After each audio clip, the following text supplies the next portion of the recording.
need to know the truth.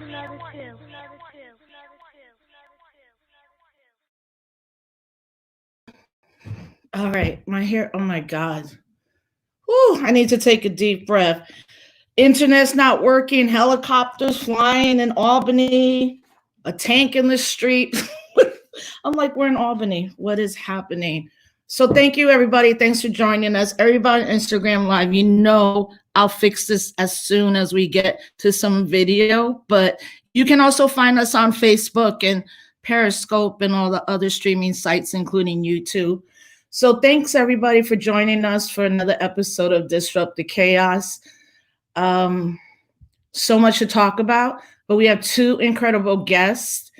And I just realized that my show may interfere with one of my mentors and one of our colleagues, Dr. Kimberly Crenshaw. So I don't want to go too much over 8. And I'm sure that Bo V and Naomi are either writing another book tonight or an article or have like 9 more interviews to do. So I want to be super respectful of everyone's time.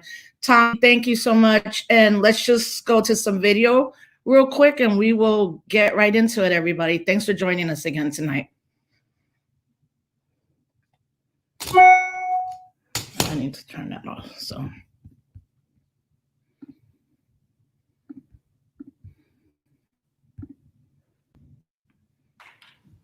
First of all, thank you, ladies and gentlemen of the press. On myself and my friend Mike Freeman want to share some information with you. I want to begin with a reminder, and that is that we're here today because George Floyd is not here. He should be here. He should be alive, but he's not. About 9 days ago, the world watched Floyd utter his very last words, "I can't breathe," as he pled for his life. The world heard Floyd call out for his mama and cried out, "Don't kill me." Just 2 days ago, when I became the lead prosecutor in the murder of Mr. Floyd, I asked for time to thoroughly review all the evidence in the case. And we looked at the evidence that's available, and the investigation is ongoing at this time. I also said that I know it's asking a lot of people to give us time, particularly people who have suffered for decades and centuries of injustice, to be patient. And yet we did get that time. And together, a very strong, experienced team, which included County Attorney Mike Freeman, his team, and my team, we reviewed the evidence together with the BCA, and we have something to announce today. Before I announce it, I want to say thank you for the patience of the people who they've shown me and our entire team in pursuit of justice. And I'm here to make these announcements right now. First, today, I filed an amended complaint that charges former Minneapolis police officer Derek Chauvin with murder in the second degree for the death of George Floyd. I believe the evidence available to us now supports the stronger charge of second-degree murder. We've consulted with each other, and we agree. Second, today, arrest warrants were issued for former Minneapolis police officers J.A. King, Thomas Lane, and Tu Tao. Finally, I'd like to announce that today, Hennepin County Attorney Michael Freeman and I filed a complaint that charges police officer King, Lane, and Tao with aiding and abetting murder in the second degree, a felony offense. I strongly believe that these developments are in the interest of justice for Mr. Floyd, his family, our community, and our state. I'm the lead prosecutor in this case. I'll be speaking and addressing the public, but this is absolutely a team effort. We are working together on this case with only one goal: justice for George Floyd. I want to thank first Mr. Hennepin County Attorney Mike Freeman, who has been a true partner in this matter at every step of the way. His experience and insight have been invaluable and will continue to be counted on by the team. I also want to thank County Attorney Freeman's professional staff who have cooperated and worked together with my staff and the investigating officers from the very minute this case started. I also want to thank Superintendent Drew Evans of the Bureau of Criminal Apprehension and his professional staff for the care and speed with which they are conducting this investigation. And I want to thank especially U.S. Attorney Erica McDonald and Special Agent in Charge Rainer Drollskagen, who are conducting a parallel federal color of law investigation. I have heard directly from the leadership of the Department of Justice that there is full support for her leadership in pursuit of her investigation. And as she put it so well, one team, one goal, one mission. I agree 100%. As I said earlier, I thank Mr. Floyd's family. I think, and I can speak for Mr. Freeman and I jointly thank them, along with U.S. Attorney McDonald. We thank the community for their patience in allowing us the time and space we need over these days to lay these charges. As it is so hard to do, I now ask for continued patience. This case continues to be under investigation. We will not be able to say very much publicly about the investigation, except that we encourage anyone who believes that they have evidence in this case to come forward and to be cooperative with the investigation. As we develop the case for prosecution, which will also not be, we will not be able to say very much publicly about it, because our job is to seek justice and to obtain a conviction, not to make statements in the press, but to do our talking in court. So I ask for your patience again while we limit our public comments in pursuit of justice. I also ask for your trust that we are pursuing justice by every legal and ethical means available to us. I also want to add a word of caution. The investigation is ongoing. We are following the path of all of the evidence. Wherever it leads, we are investigating as quickly as we can because speed is important. We're also investigating as thoroughly as we can because being complete and thorough is critically important, but it takes time. The reason thoroughness is important is because every single link in the prosecutorial chain must be strong. It needs to be strong because trying this case will not be an easy thing. Winning a conviction will be hard. In fact, County Attorney Freeman is the only prosecutor in the state of Minnesota who has successfully convicted a police officer for murder. And he can tell you that it's hard. So that was the press conference earlier, which I think most of us as organizers were expecting. So let's bring Eve and Naomi on. V, formerly Eve Ensler, and Naomi on. I'm going to keep my editorial super short because I do want to be respectful of their time. But I do want to say one thing, that we just got word that one of preeminent Black scholars and really a leader of the reparations movement, who was a mentor to so many of us, Conrad Worrell, passed away in Chicago last night. So I am ready to pretend 2020 never existed except for revolution. But we send all our love to everybody in the National Black United Front, the reparations movement, everyone in Chicago. And, we hope that everyone will take some time to know who he was if you don't, and make sure that the ancestors are there to greet him with love, And I'm going to keep my editorial very short because I made a Facebook page because I was actually a little infuriated, not surprised, when I heard President Barack Obama's words today at a conference that he had. And he forgot to thank a lot of people, and I always tell people, please remember that under a Black president is how Black Lives Matter had to start. So I really first want to thank every African-American woman, trans, queer, non-gender conforming person in this country. Thank you to everyone in Ferguson, Baltimore, Charlotte, countless cities, Puerto Rico, for rising up and facing down tear gas, pepper spray, and M16s.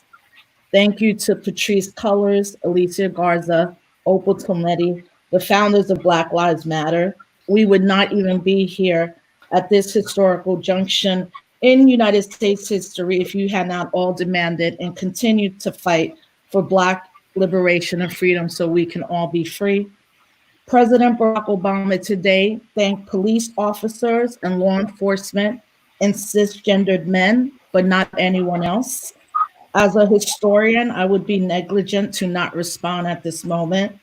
Part of the job of us as historians is to interrogate and see who is missing or left out from the record and correct it. So I'm really happy to bring on V and Naomi Klein. Their bios, I will not even read that. We'll be here forever. But what I will say is that today I had to really some of my friends were calling me there's a lot of white people calling me now crying. Is that happening to you? And I'm like, no, because I don't know those type of white people. I know the white women who are like, this shit's fucked up. What does leadership look like? And what are we going to do about it? So what I told a lot of my friends, especially Black women, I'm like, I don't understand how we're supposed to almost be like mothers and get everybody through these processes, or always be the ones that hold everything. So what I told them is, when they call you, say this: right now it's up to all white people to take the weight on. Our backpacks are too heavy. We are tired. We always resist. The question really is now, whether we have white allies, or as we call them, accomplices for racial justice, or anti-imperialist, anti-war white folks. Yeah, we have those, but now it's really, what are white people willing to give up for freedom and justice? And what does that look like? And I'm really happy to be able to have this discussion with two incredible people who we've known each other, but we met less than 3 years ago, which I think is crazy, right? I've known of V forever. Naomi Klein is my first battle against the state was as a college student going to Seattle and then reading her book, No Logo. And I'm like, how did it take us 20 years to meet? What I think that means is that we met at the right time. So I thank you both for coming on. And really, I just first want to, I know how you are all doing now, but you had these brushes with COVID-19. You've been doing so much incredible work. I really don't understand how you all write books and articles, because I am not disciplined at all. So V, I'm gonna start with you, because I know how to get to your house if it gets really bad, because we live kind of close to each other. But I also can get to Canada faster than Naomi now that she's teaching in the state of New Jersey.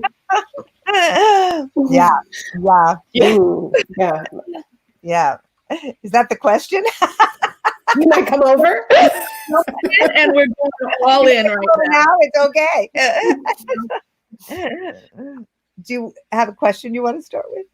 No, I just want to know first, how are you all feeling, really at this moment? I mean, I think I know, but it changes every day because things are just rapidly changing, I want to just begin by saying how great it was to hear that press conference. I mean, there is the beginning of the process of justice, and the fact that everybody's been arrested is a very good thing.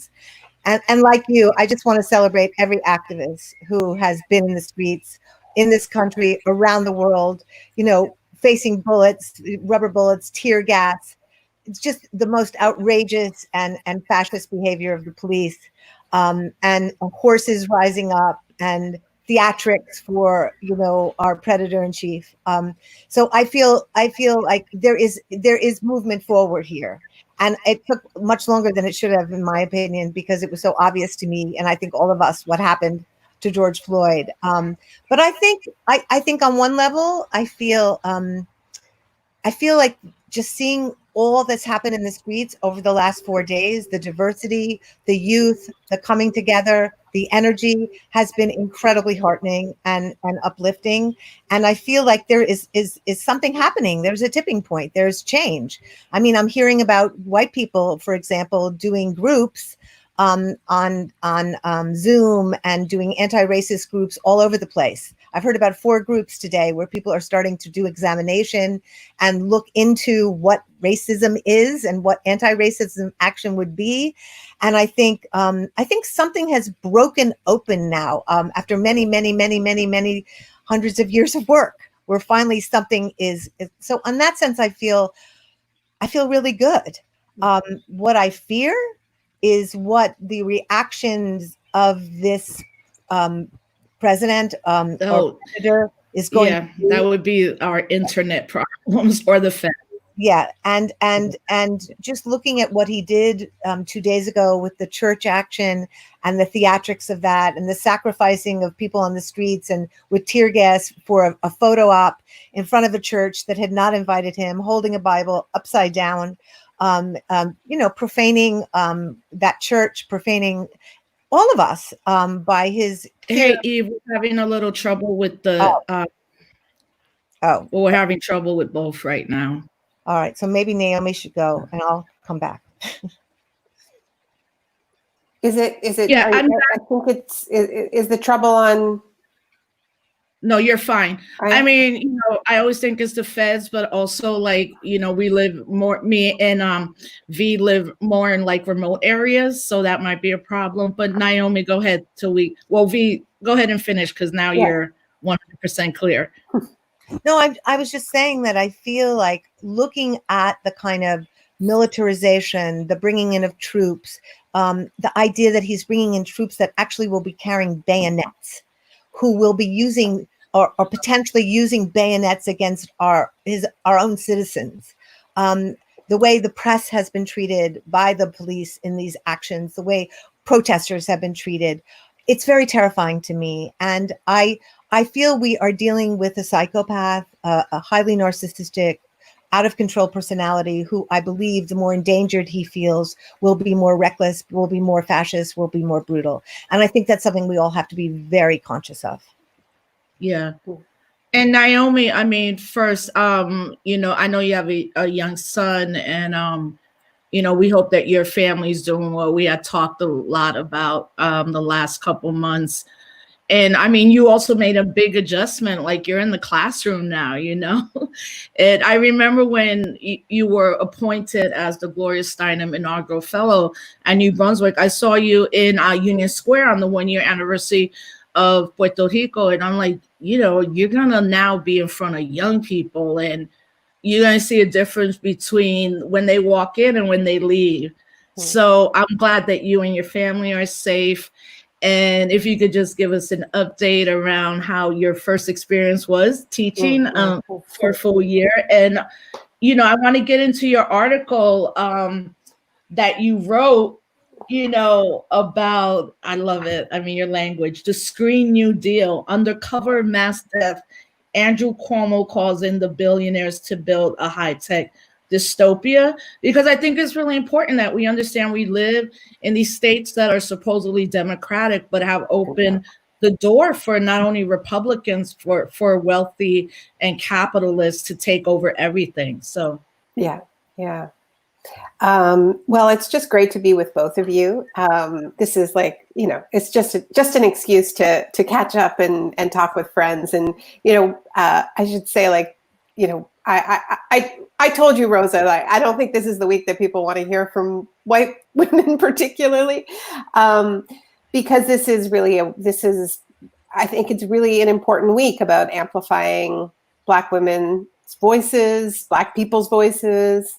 And I agree that we need to wrap up before the event with Kimberly Crenshaw begins, because we all want to watch it,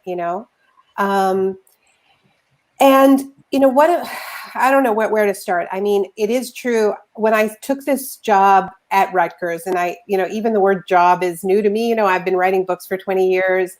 independently. I haven't actually had a job in 20 years since I wrote No Logo. I've had this amazing privilege of being able to be a freelancer. Also, nobody was offering me jobs. I mean, I didn't have, it wasn't like exactly a choice. I've always had a complicated relationship with institutions.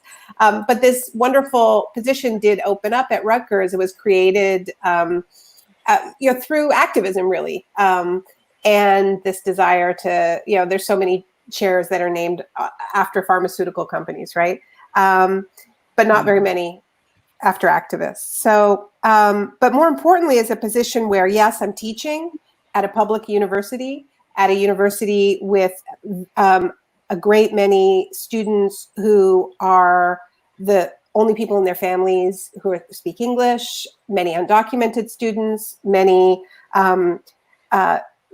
students who are working multiple jobs to put themselves through school, and also was given this platform to kind of do activism, to do engaged scholarship, to bring movements and academia in dialogue with each other. And that's been an amazing privilege. And it was all kind of cut short, as everybody's lives were.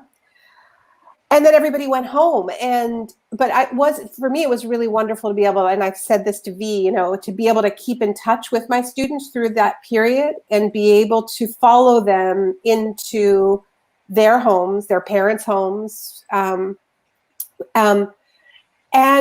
help them with this huge shock, which, at all of their plans, right? Their whole conception of the future. And this is a generation that already has its conception of the future very much questioned by the climate crisis, and whether there's going to be a future. And then all of a sudden, everything that they thought they were preparing for was cut short. And they all went home, and so it was really good to be able to be in touch with them. And I think we really need to be focused on what yes, we need bailouts right now, but we need to be thinking of, like, how are we going to build futures, right? And this is all these fights that we're in are really about the right to a future, right? Whether it is the fight against police violence, whether it is the fight against climate breakdown, whether it is the fight for a just economy, it is all interconnected, right? So yeah, I've loved that, but it has been an interesting time as a Canadian to move to the States, right? I've always been watched at this little bit of a distance, and I thought, well, it'd be fun, it's the election season to actually be in the States. And I didn't realize exactly what I was getting into. I'm getting but I guess there's one thing I would just say is, like, I agree with both of you about how scary this moment is, right? And I think we need to talk about different scenarios. And, as you know, I've thought and written a lot about these moments of shock and crisis and how they get exploited. But I just am in awe, speaking of young people, and it is overwhelmingly young people in the streets, of just the courage, and it is Black young people, but it is also a multi-generational, it is a multiracial movement out there in the streets, but it is very young. And and I find there's something to me so moving about the fact that people have been locked in their homes, for 3 months, so many people.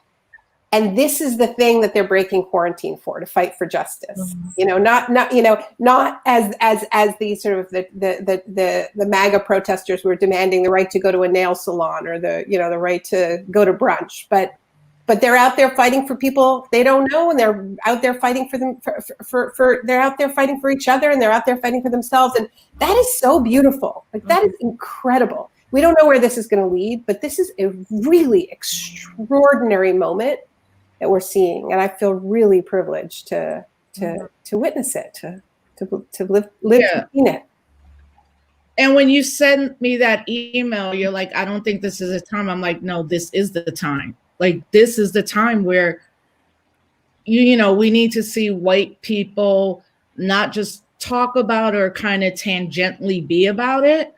We're talking about, like, everybody I know, even people in my family, my parents are like, what the hell did we work for 75 years? Like, we're tired. We're tired physically, we're tired emotionally. Then you've been in a house, and then I think about so many people in my family that may be in abusive relationships, or how school is a refuge, for not only our middle school kids, but I, as a professor, have encountered this thing as a professor, in the classroom, in the academy, where you never know the first day, but the end of the semester is when you know the impact you made, because they'll tell you, or they'll bring you food, or they'll be like, I'm graduating, and they'll keep in contact with you. So no, this is the moment, because I know that so many of my people are, first we have this weird thing happening on the streets. It's beautiful, but we also have an amount of infiltrators and agitators. And I don't mean agitators like the 60s civil rights movement. I mean specifically, and this just happened in Albany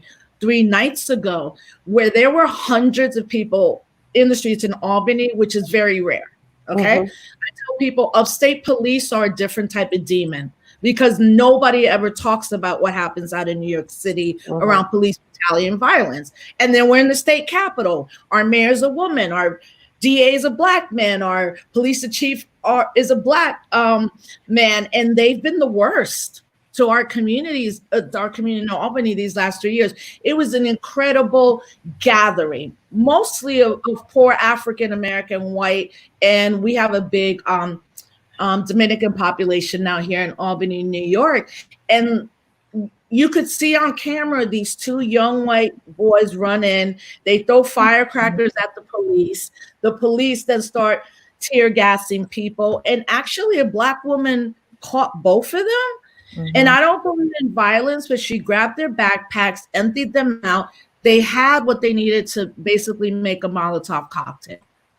And, again, she slapped them up and was like, get the F out of here. Now, with that being said, I'm not talking about protecting property or all of that, but that's why also it's incredibly important for white people that are anti-imperialist and about justice and liberation to also be talking out against that specific kind of agitation. And somebody wrote it so brilliantly, one line: a lot of young white boys are living their Mad Max fantasy. And I was like, that's exactly what it looked like. So, what are you talking to about, like, in your people, your family, as black folks, always like, come get your cousin, come get Amy Cooper. Like, what do those conversations look like for you? But then how do you elevate out of kind of this place of what is my role? And also able to take critique and interrogation on, what may be missing among our white allies and accomplices. Well, I want to just say something about the word ally, because I've never really sat well with me. It's like when men used to say they were allies in the movement to end violence against women. I'd be like, no, you're the problem. You're not helping us. You're not helping us, like, end violence against you. You are doing the violence. And I think in a real way, like, white people are the problem, right? White people need now to take this on. This is our reckoning. This is our moment. And I think, like, black people and people of color have had to carry not only the abuse, but the cure and the fight and the struggle to stop the abuse. And now is the time for white people to take that on. And I've been doing a lot of work and a lot of writing about, like, what are the questions we need to ask? What are the questions we need to ask, and who do we need to call to task in ourselves?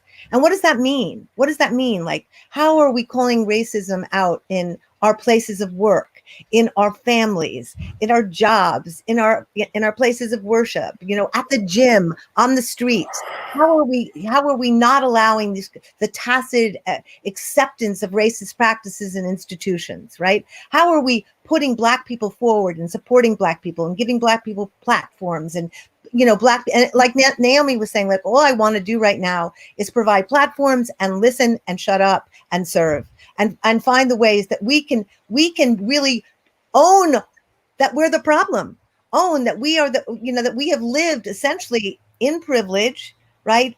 on the backs of Black people, on the backs of suffering, on the backs of indigenous exploitation and destruction, on the backs of a history of really being empowered, privileged, endowed by the suffering and the work and the disempowerment of Black people. And I think it's about waking up. And it's about educating oneself, and it's about studying, and it's about learning history, and it's about really knowing what your legacy is and stopping with the language of, well, that wasn't I wasn't there and I didn't do that. And that wasn't, well, the reality is you are living off that privilege. You are living off that. And so you are responsible for that. And I think, how do we do that in ways where people can learn to maybe develop rigor rather than fragility? Right, can step up and say, like, I'm gonna survive being called out. I'm gonna be survive learning about my internalized racism, and not freak out, not go away, and not quit the struggle. And that there's no exit clause. This is our struggle as white people to change the structural reality so there is equality, and so that Black people get to live with resources and respect. And Naomi, and I wonder too, Naomi, if you could build, because so much of your work, it is climate justice, but it's also about land, like who gets land, who gets to live in land, who gets to drink water. And Malcolm X always talked about that land is one of the foundations of revolution. And one of the things you've done in all your work is, like, if we actually don't have an earth, dirt, and water that's sustainable, what does that mean? So to build off V and then interject your work around climate justice. I think, like, in this moment it is about showing up. I think we're getting some pretty clear direction, right? I mean, we need to be raising money for bail funds, like, very, very concretely. There's a ton of people in jail right now.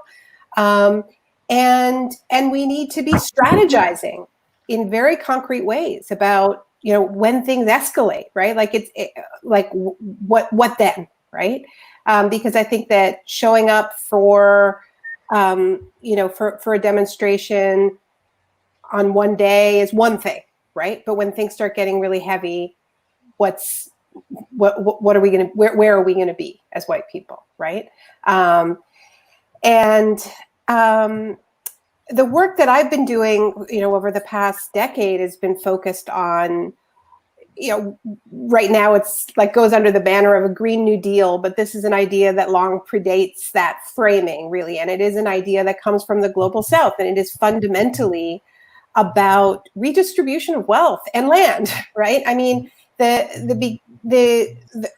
first time I heard about the concept, I'll be honest with you, Rosa, like, me, like, I don't come from the climate movement. I come from, the economic rights movement, human rights, like, just anti-corporate, anti-capitalist, like, that's where I'm from, And I started writing about climate change after Katrina. I was writing The Shock Doctrine, which I thought was going to be a book about war and terrorist attacks and coups.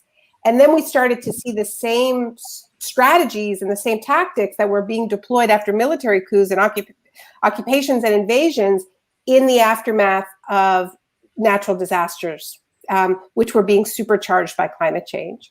So that's what brought me, into it. But also, I was, you mentioned the passing of an icon of the reparations movement, right? I actually first kind of heard about climate justice when I was working on an article about reparations for slavery and colonialism.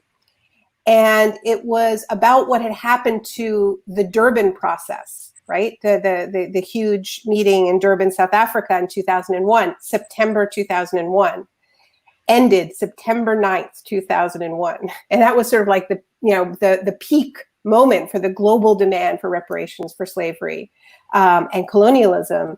And, I always remember Bill Fletcher saying to me, it was as if somebody pressed a giant delete button on September 11th, right? But while I was doing that research, I met some folks who were part of Evo Morales's government in Bolivia. who said, we really think that actually the best way to win reparations is through the climate process, because we know that rich countries emitted huge amounts of carbon for hundreds of years, and that's linked to colonialism and it's linked to slavery. And because we can measure it, we can actually make an airtight case for what we are owed to rebuild our economies, our societies, and have real justice. And so I first heard about this idea of a Marshall Plan for Planet Earth from a Bolivian climate change negotiator named Angelica Navarro, who made this incredible speech at the United Nations arguing for that as a response to climate change. So, ultimately, I think if you really look at the reality of the climate crisis, it demands redistribution of wealth from rich to poor, north to south, and to the global south within the global north, right? And because of whose land was destroyed, who has had to bear the toxic burden of the extraction of fossil fuels through the years, whose resources have fueled the wealth and all that white privilege that V was just talking about, right? Mm. And I think that, the COVID period and this, these last few months where, when it became clear that this virus was ravaging communities of color, in particular, Black and Latino communities, so much more than white communities. And that coincided precisely, right, with the calls to reopen the economy. There's a lot of similarities when you think about why we haven't acted in the face of the climate crisis, because it is Black and brown countries that have been on the front lines of this crisis. And, when we talked for so long, we talked about climate change as if it wasn't already happening, when it was already happening. It was already causing Pacific Islands to disappear beneath the waves. But because it wasn't hitting white people, those lives were discounted, just as they are discounted through police violence, just as they are discounted in hospitals, in poor neighborhoods, and just as they're discounted in the calls to quote unquote reopen the economy. It's all connected, right? So I feel like if we get a Green New Deal right, if it is truly informed by justice, it's a chance to set the world right side up, as Eduardo Galeano said, the world's upside down, right? That's what this is fundamentally about, to me anyway. And again, I'm sorry, it's very strange. Albany, New York is a staging area that you can either go from Watervliet, which is like 30 minutes away, or to Stewart Air Base in Newburgh. And plus we live down the street from the governor's mansion, and there's just constant helicopters have been flying. So you might hear that noise.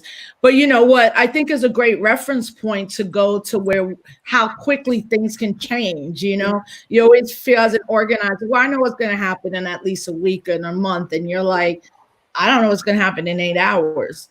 And one of those for me is the United Nations Conference Against World Racism and Xenophobia that took place in Durban, South Africa in 2001. I was part and parcel of the Durban 400, which Dr. Worrell put together, right? And I was one of the youth representatives within the youth talks at the UN at the conference. And I just remember sitting in this auditorium with Black people from all over the world, Latin America, like talking about reparations, but saying first, it's how do we reclaim that land? And what ended up happening, not only did I got home on 9/11.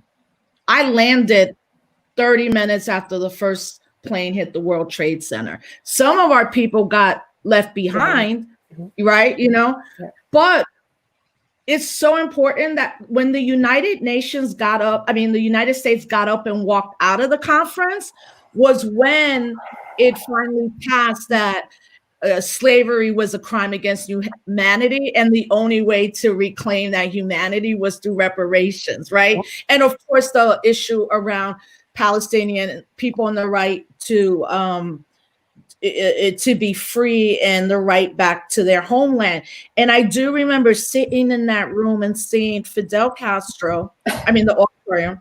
Yeah, you see Fidel Castro, you see Yasser Arafat and Colin Powell. And then all of a sudden Colin Powell walked out after that. They got up and walked out. Yeah. There were thousands of us like, what's happening? And they're like, yeah, the US just pulled out. And I remember later that night, Dr. Worrell talking to all of us, and he's like, we've already won. Take it to the next step. 3 days later, 9/11 happens. Mm-hmm. So how have you seen like this crazy adjustment? Well, Rosa, I have to say, it's so interesting. I had no idea that you were part of that delegation. But if I remember correctly, I think Kimberly was there too. Yeah, and there's so many people. Yeah, there's so many people who have this very specific experience. The day after that. That's so funny. Like, that's so you met Kimberly Crenshaw after that? The day after we got back from that conference. Because it was the day after 9/11, and we were organizing in my house to stop New Yorkers say no to war. Okay.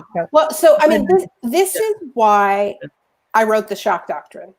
And I haven't told the story very often, but I wasn't there, but I was following it, and I was writing. At the time, I was writing a column. I was living in Canada, and I was writing a column for the Globe and Mail, which is our national newspaper. And I was writing a column. Like, I had a lot of friends in Durban, and I was writing a column about. And the headline for the column I was writing was "Racism just got a lot more expensive," or "Anti-racism just got a lot more expensive," right? Because it was about how the Durban process was supposed to be this feel-good thing. They'd chosen South Africa to sort of pat themselves on the back and saying, we ended racism, apartheid ended, everything's great. And actually, the whole photo op was totally subverted by the people who were like, no, apartheid is still going on because we never had reparations. And actually, it's become a more unequal society, and the storming of the convention center and all of that, right? But it was slavery, it was colonialism itself, right? And it was this very powerful coalition of indigenous people and Black people and Black indigenous people, as you know, Rosa. But the thing that was, I thought, so significant about it, and I think that this is what comes. It's also what the Green New Deal is about. It's about infrastructure. It's about jobs. It's about the expensive stuff, right? Like Martin Luther King said, so far, it's been anti-racism on the cheap, right? It doesn't cost a lot of money to desegregate a lunch counter. It costs a lot of money to build good schools. It costs a lot of money to create good jobs.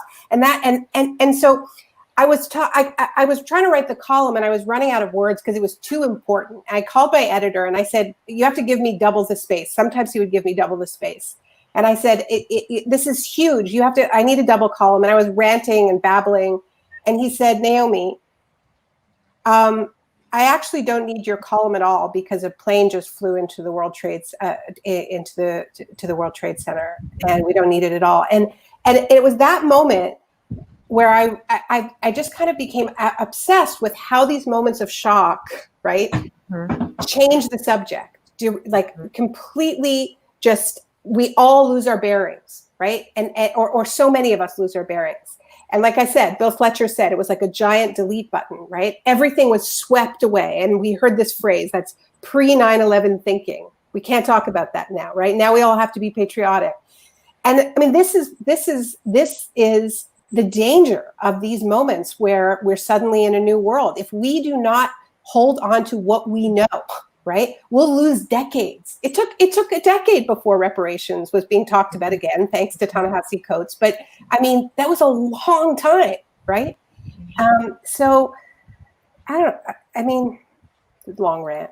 That's what brought me. But I wrote the book. That's why I went on that journey. But just into that, because I feel like it's like a chain. Like okay, so Kimberly flies back, and she comes to New York.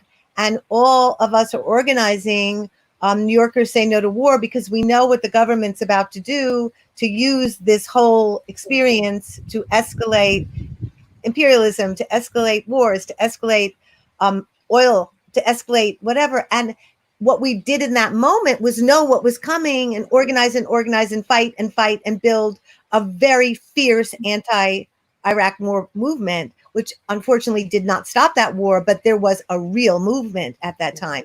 And I think in the place of shock, in the place of that exploitation, we have to build movements that don't let all that pass by, and we stake our ground in those moments.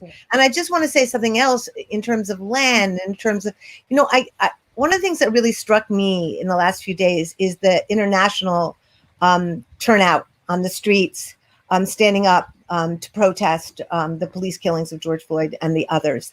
And I was thinking, like, just everywhere in the world, right? And part of it is, like, I just want to speak from the position, of spending a lot of time in Congo and working with my brothers and sisters in Congo, that every place has experienced, in so many places, let's put it this way, have experienced in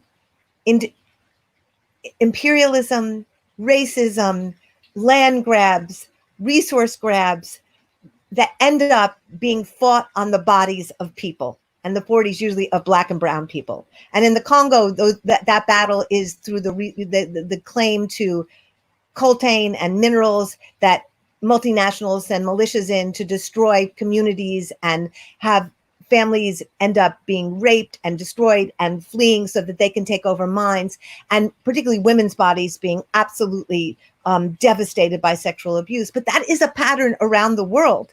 The devastation of bodies, and Black and brown bodies and women's bodies, in the occupation and the stealing of lands and minerals and resources.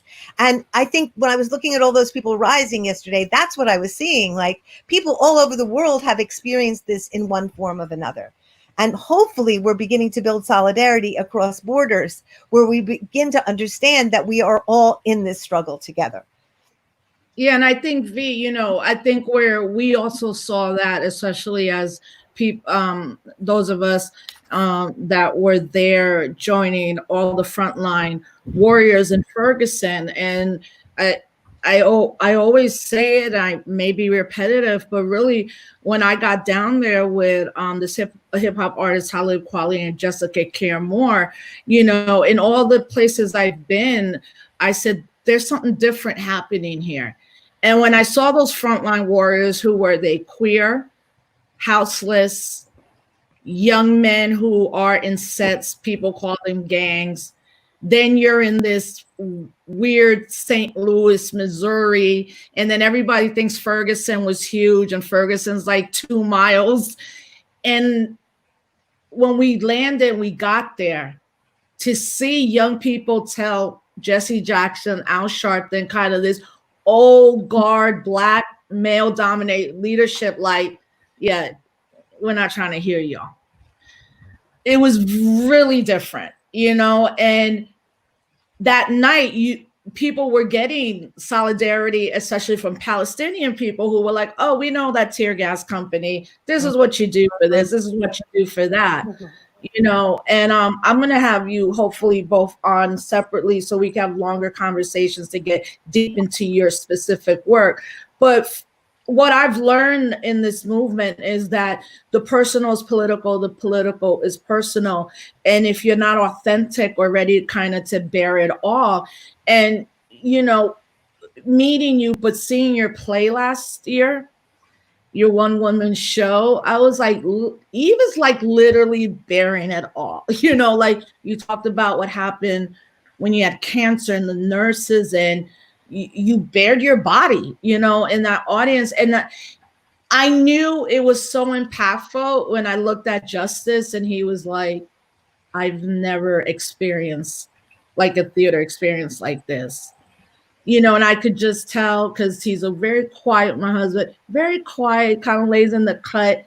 And he was just like, that was amazing. I've never experienced that. And I'm like, right. Because Black and brown men are not supposed to be vulnerable. Mm-hmm. Or in the movement, vulnerability is seen as a weakness. Mm-hmm. And you're like totally the opposite of that. And you've written a book, where The Apology, where you write to your father the things you wanted him to say. And I think to you, for the abuse and pain he inflicted on you. I think that was kind of like a little turning point for some of us where we're like, you can really stay deep in the anger and all the things that have physically impacted you, or you could kind of lay it bare. So before I let both of you go, I want you, Eve, to talk about that. And then Naomi, I'm going to share the Screen New Deal because I actually made 10 copies of it and dropped it off at the state capitol last week at the governor's mansion. So I don't know what they thought about that, but you can do that here, even in a pandemic. I was like, I'm just dropping something off. They open it. They're like, yeah, we'll get it to him. I'm like, I'm sure he's already read it. So V, that part about vulnerability not being weakness.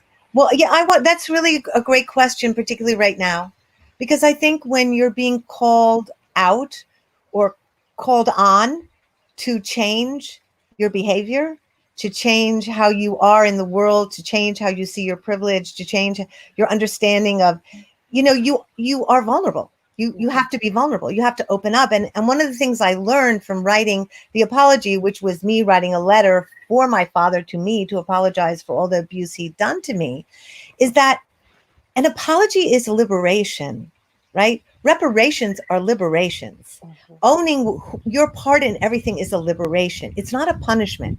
And I think many white people walk around feeling guilty all the time, right? Right. But there's a difference between guilt and responsibility. Guilt is a paralyzing thing that keeps you the focus.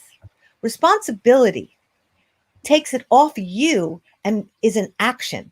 What are you going to do to change that guilt feeling? So and the things that contribute to that guilt feeling. And I think what I learned writing the apology is that we have apologies to make, not just on the personal level. It begins with the Native Americans, the indigenous people whose lands were stolen, whose peoples were destroyed, whose ways were eviscerated, and we need to begin there. We need to begin with apologies and reckonings there, and then we have to move through 248 years of slavery and Jim Crow and mass incarceration and the destruction of Black and African people in this country, right?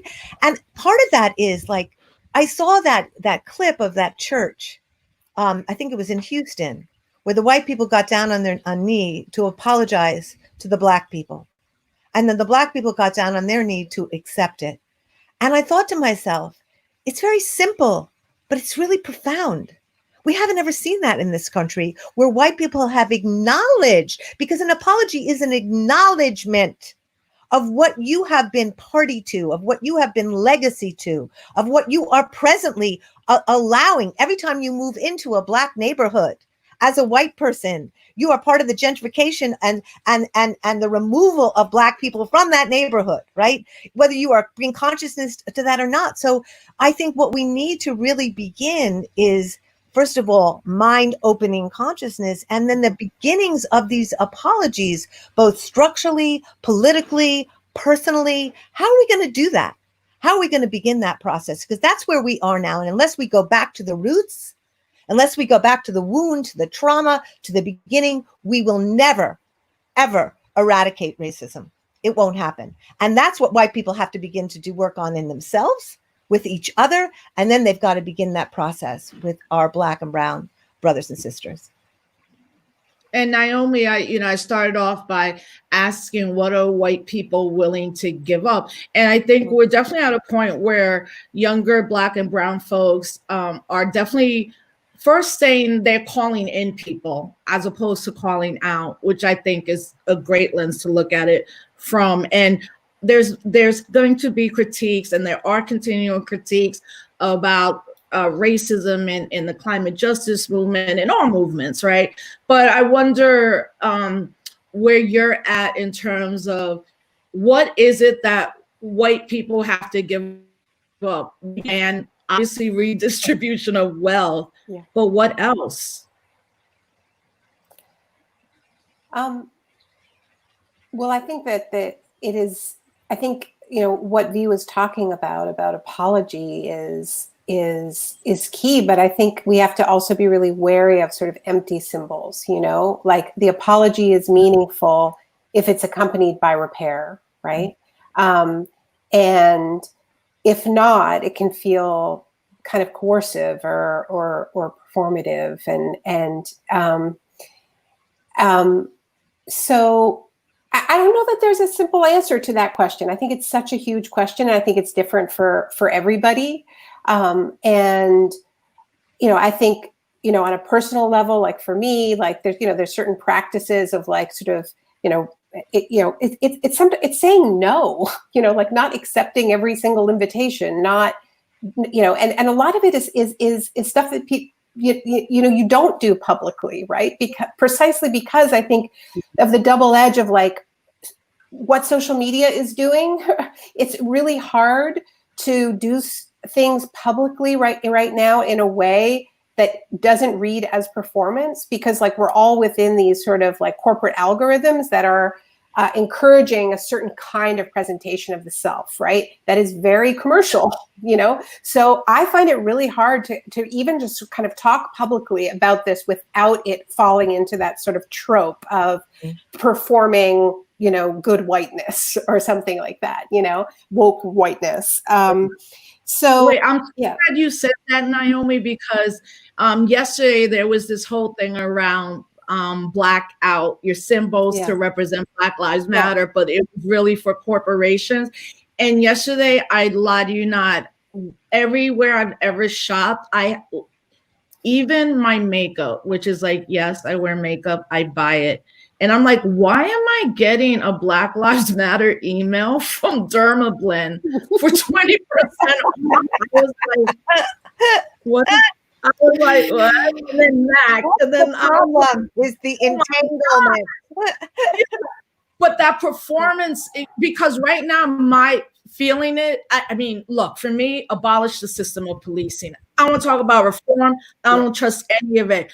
But the performance now of police kneeling, I'm going to walk with you, but tomorrow I'll be arresting you at a subway. Yeah. I'm so glad you brought that up. But I think we can all agree that we can all eat as much Ben & Jerry's ice cream as we want, from now on. But it's just absolutely guilt-free. In fact, it won't even be fattening. One thing I want to, I thought I just wanted to share. I mean, I'm lactose intolerant. I should just say that, but they have some pretty good dairy-free flavors. Thinking of, we are in this moment of just overlapping, intersecting crises. Everything is falling apart. Everything is falling apart. We do not know what the future holds, right? And it can go really bad.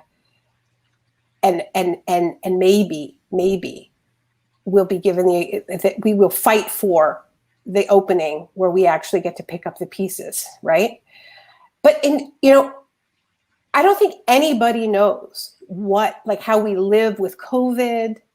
This is going to be with us.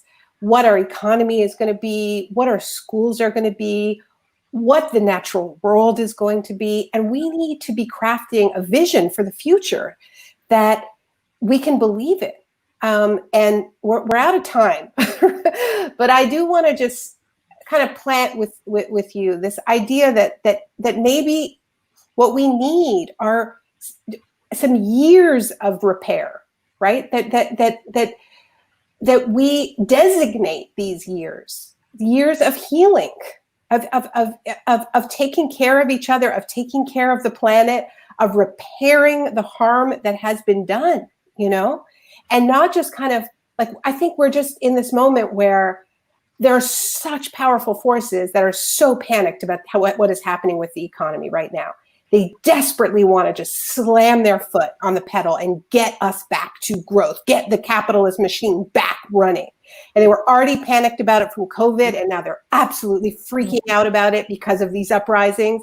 And it's like, it's either going to be like the worst form of capitalism, like it's going to be so much worse than what we had before. It's just going to be just like no restrictions and just like stepping over the corpses to get this machine running again. Or we're just going to say, no, like we have to heal. We have to apologize. We have to repair. And as V said, you know, there's so many harms that we have to repair. There's so many apologies we need to make, right? Including, And I just want to say one thing about apologies. Like, apologies are deep. Apologies are deep. You have to do the work. Like, you have to go in and really, really, really ask yourself, like, who are you that you were a person that allowed these things to happen, or that you were allowed to commit these acts?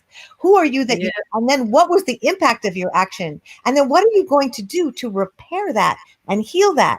And I think one of the great things about COVID has been that we've gone from fast and furious and big to slow and local, to slow and present, to slow and here. Like, I have never felt more present right now, right here, right? And I think when you get present, you have your feelings. When you get present, you're connected. When you get present, you get in relationship too. And I think part of what capitalism does, it's so atomizing, it's so alienating, it just spreads, it just keeps going and knocking off anybody who doesn't measure up. It's like, you're gone, you're gone, you're gone.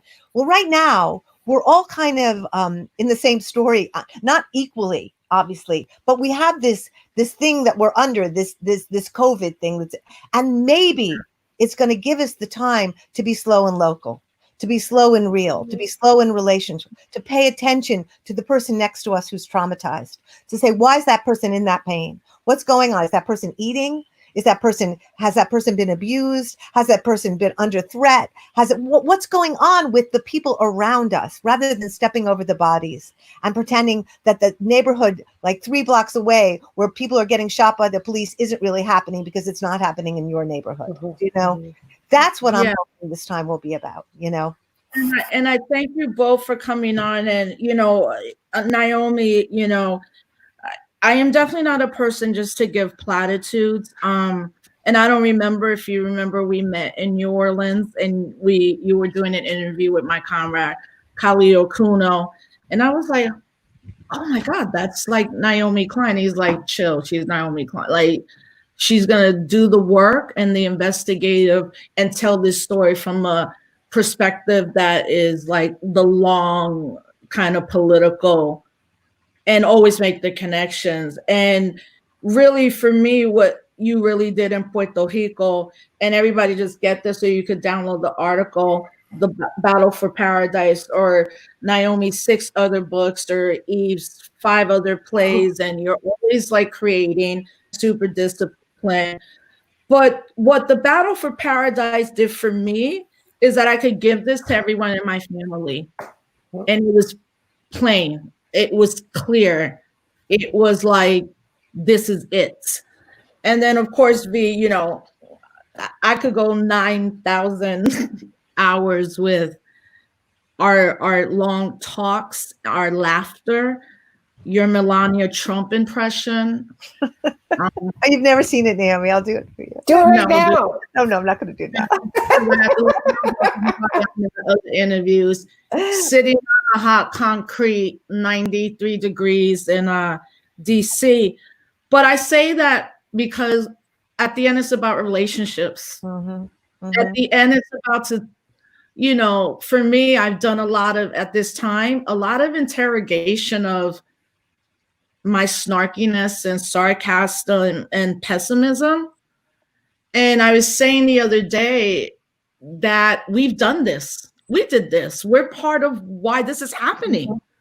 We did this. We didn't know when it was going to happen. We know it's here. We don't know what's going to happen tomorrow. But as organizers, this is the moment to write. It's okay. You don't have to be in the streets. You can read the canon of scholarship and intellectualism, which is part of our struggle. You know, what I want white people really to fight for, especially Bernie Sanders people, and I never thought I would have endorsed any candidate in that way, but I want white people to fight like they fought for Bernie Sanders, you know, who should really be the nominee right now. That's what I want to see. And I see that from you, and I see that from other people. And I think it's critically important to model that for younger people. And I definitely think you do that, both as white women, and no white guilt. We don't need white guilt, you know. We need realness. And I appreciate both of you, your work, your scholarship, phone calls, calling each other in and not calling us out. And everybody check out Naomi and V's work. It's so much. I'm going to let you both go because you either, like I said, have another interview, or I want to also get to Dr. Crenshaw's You too. weekly call. We'll bring you back. I want to say to you, Rosa, I just want to say to both you and Naomi, like, I'm as good as my sisters in this movement, right? I'm as powerful as the sisters I'm in this struggle with. And I really believe that the deeper our commitment to each other, the more willing we are to keep going with each other and be faithful to each other and to call each other in, and the bigger and better our movements get. So thank you both for modeling that and for being my sisters in this movement, because it means everything to me. Yeah, and I would say, I mean, there's already a couple people making comments like, you're not being hard enough, or you're not, look, I'm trying to be in struggle with people till the day I die. You know what I'm saying? Like, and if people are going to think this is not great journalism, as 3 people just told me, I really don't care, because I didn't go to school to be a journalist. So first, I don't care about that. But second, I'm no longer trying to model for my daughter. Like, I'm trying to model for Alicia humanity. And I don't mean that in a kumbaya kind of way. It's just like we say in Black and Brown struggles, every sister ain't a sister, every brother is not a brother, that you have to be vulnerable. And lastly, I like to have fun. What's the point of doing this if we can't laugh with each other, dance with each other, can't wait to see each other, So thank you so much, Naomi. My love to your family. V, we'll see each other sooner than later. And I just appreciate your time, and we will bring you back again. And thank you for encouraging me to do this show, which I've been talking about for way too long. So thank you both for being here tonight. Thank you, Rosa. We appreciate you so much. We do. Thank you, sisters. I love y'all. Lots of love. Bye. Bye-bye. Bye. Yeah, so it is what it is right now. And of course, we're all subject to critique. And as organizers, we must be ready to be critiqued and all of that. But I'm definitely, trying to take these moments where I see our victories, where we can get them. And I also want our elders to be proud and our ancestors to be proud. And I think one thing that I'm always reminded of when I'm reading, especially biographies, is that there comes a turning point where you decide, are you in this for the short term, or are you in this for the long term? And the only reason we get to do this work is the best people around us. And, one of those people for me is our producer, Tandi, and Kali and Monifa and all them. And I always tell people's names, and I always tell people I love them, because you literally don't know what will happen minute to minute, especially where we're at now. So first, I thank everybody for being with us tonight. If you go to Under the Black Light, Dr. Kimberly Crenshaw might be interviewing Keith Ellison right now, and there's going to be other great people. Hit us up at disruptthechaos@gmail.com.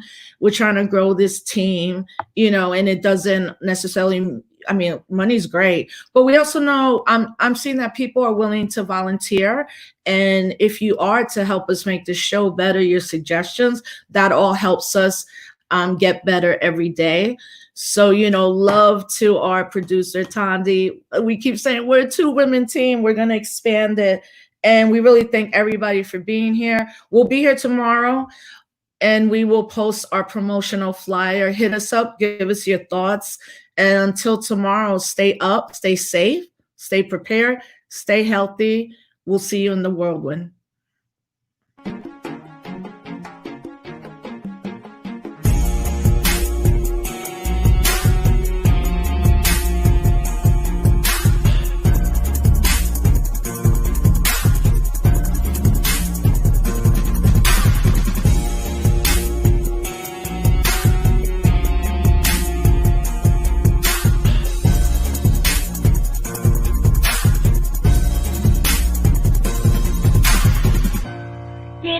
need to know the truth.